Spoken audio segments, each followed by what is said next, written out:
Praise the Lord. இயேசுவின் ரத்தம் ஜெயம். தினமும் இயேசு நிகழ்ச்சிக்கு உங்களை கர்த்தராகிய இயேசு கிறிஸ்துவின் நாமத்தில் வரவேற்கிறேன். செய்தியின் தலைப்பு முன்னோக்கி செல்லுங்கள். ஆதார வசனம் லூக்கா 17 அதிகாரம் 33வது வசனம். லோத்தின் மனைவியை நினைத்து கொள்ளுங்கள்.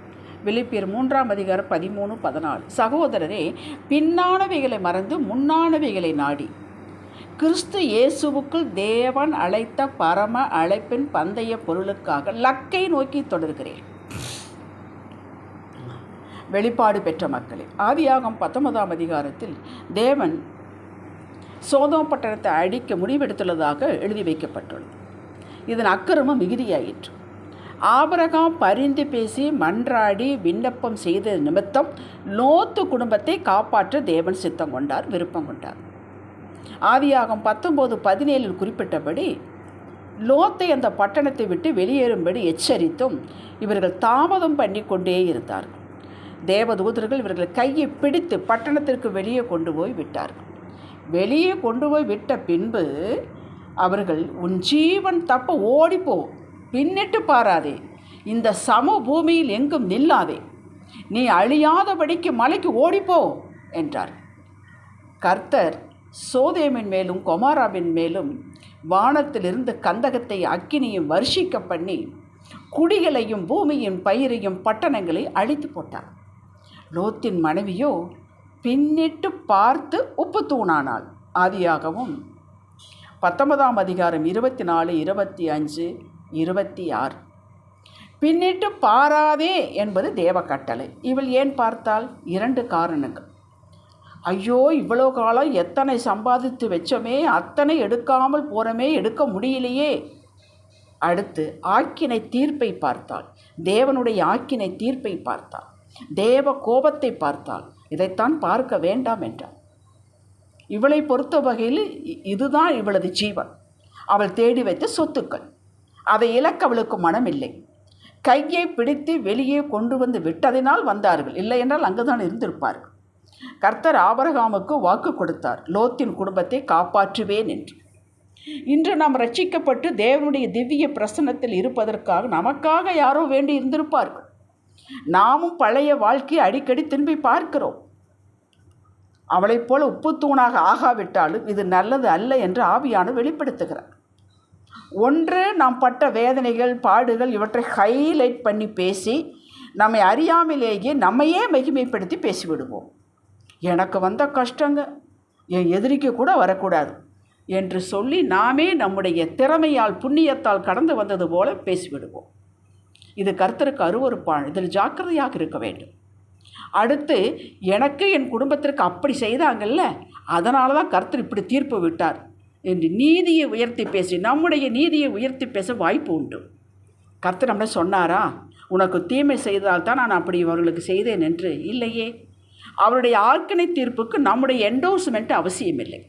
சாட்சி சொல்கிறேன் என்று ஆரம்பித்து பெரும்பாலானோர் தங்களை முன்வைத்து தேவனை பின் வைப்பார்கள். இதுவும் அபாயகரமானது. சாட்சி சொல்வதில் நம்மையோ பிசாசையோ பெரிதுபடுத்தி பேசாமல் கர்த்தரின் கிருபைகளை, இரக்கத்தை, தயவை மகிமைப்படுத்த வேண்டும். அப்படி முடியாவிட்டால் சாட்சி சொல்வதை கூட நிறுத்தி கொள்ளலாம். வாயின் வார்த்தைகளில் ஜாக்கிரதை வேண்டும். இதற்குத்தான் பவுல் பின்னானவைகளை மறந்து, அதாவது விட்டு அதற்கு முக்கியத்துவம் கொடுக்காமல் கர்த்தரின் சித்தத்தை முன்வைத்து என்ன இன்று என்னை செய்ய சொல்கிறாரோ அதை மட்டும் செய்து கொண்டு இயேசுவை முன்னிறுத்தி முக்கியப்படுத்தி அவர் சத்தத்திற்கு செவி கொடுத்து வார்த்தைக்கு நடப்பதுதான் நல்லதும் நமக்கு விதித்த கட்டளையும். தாவீது நல்ல முதிர்ச்சி பெற்ற பெண். அவன் கூற்றை பாருங்கள், அவன் எப்படி சொல்கிறான். நான் உபத்திரவப்படுவதற்கு முன் வழிதப்பி நடந்தேன், இப்பொழுதோ உம்முடைய வார்த்தையை காத்து நடக்கிறேன். நான் உபத்திரவப்பட்டது எனக்கு நல்லது, அதனால் உமது பிரமாணங்களை கற்றுக்கொள்கிறேன். கர்த்தாவே, உமது நியாய தீர்ப்புகள் நீதி உள்ளது என்றும் உண்மையின்படி என்னை உபத்திரப்படுத்தினீர் என்றும் அறிவேன் என்றான். சங்கீதம் 119, 67, 71, 75 வசனங்கள். இப்படி சொல்ல முடிந்தால் சொல்லலாம். இல்லாவிட்டால் நமக்கு முன்வைக்கப்பட்ட பொறுப்பை கையில் எடுத்துக்கொண்டு தினமும் கர்த்தருக்கு கணக்கு ஒப்புவித்து கொண்டு தெய்வ பயத்தோடும் அவரது கைக்குள் இருக்கிறோம், ஒன்று நம்மளை சேதப்படுத்த அணுகாது என்றும் அவர் நம்மை பார்த்து நீங்கள் என் கண்மணி என்றார். அவரது கண்மணி யாராவது தொட முடியுமா? முடியாது. நம்மையும் தொட முடியாது. இதையெல்லாம் இருதயத்தில் இருத்தி கொண்டு நடப்பதே நமக்கு கொடுத்த பொறுப்பும் நம்பிக்கை. நமது கடந்த காலத்தை பார்த்து கர்த்தர் நம்ம எதிர்காலத்தை நிர்ணயிப்பது இல்லை. நீ அப்படி இருந்த, நீ இப்படி இருந்த, அதனால தான் இப்படி. இல்லவே இல்லை. அது மனிதர்கள். நாம் பண்ணின மிஸ்டேக்கை, கடந்த கால நமது வரலாறு, இவற்றை கணக்கில் எடுத்துக்கொள்வதில்லை. அவற்றையெல்லாம் மன்னித்து விட்டு புது வாழ்வு தினமும் கொடுக்குறாருங்க. அதனால தினமும் புத்தம்புது கிருபை நம்மை அடுத்த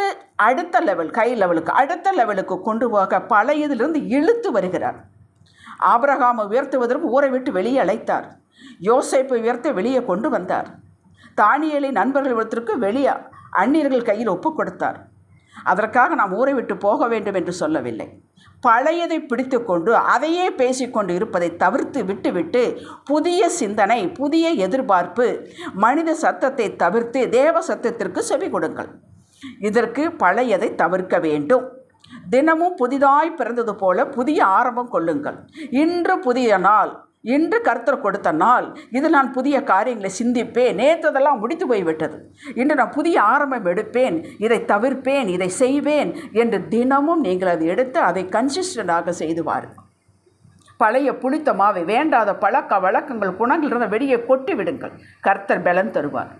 கர்த்தர் உங்களை புது படைப்பாய் புது பொழிவை கொடுக்க விரும்புகிறார். கர்த்தரின் விருப்பத்திற்குள் வந்து விடுங்கள். அவர் செட்டைக்குள் வந்து விடுங்கள். அவருடைய நோக்கத்துக்குள் வந்து விடுங்கள். அவருடைய சிந்தைக்குள், பார்வைக்குள் வந்து விடுங்கள்.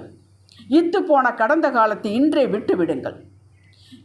குற்ற மனப்பான்மையோடு இருக்காதீர்கள். மனிதர்கள் பார்த்தால் பார்க்கட்டும், தெய்வம் பார்ப்பதில்லை. நல்லதாகவே இருந்தது என்றால் நன்றி செலுத்துங்கள். அடுத்த உயர் லெவலுக்கு ஆயத்தமாகுங்கள். அவர் ஆயத்தமாக இருக்கிறார், நீங்கள் ஆயத்தமாக வேண்டும். அப்படியே ஆவீர்கள். ஜெபிக்கலாம். தகப்பனே, உம்மை பார்த்து கொண்டு நடந்தால் பேதுருவை போல தண்ணீரில் நடக்கலாம். பழைய அழுக்கு வஸ்திரங்களை கலந்துவிட்டு நீர் கொடுத்த ரட்சிப்பின் வஸ்திரத்தை, நீதியின் ஆடையை அணிந்து கொண்டு உம்மையே பற்றி கொண்டு நடக்க விருப்பம். உதவி செய்வீராக. இயேசுவே நாமத்தில் பிதாவே. ஆமேன். ஹல்லேலூயா.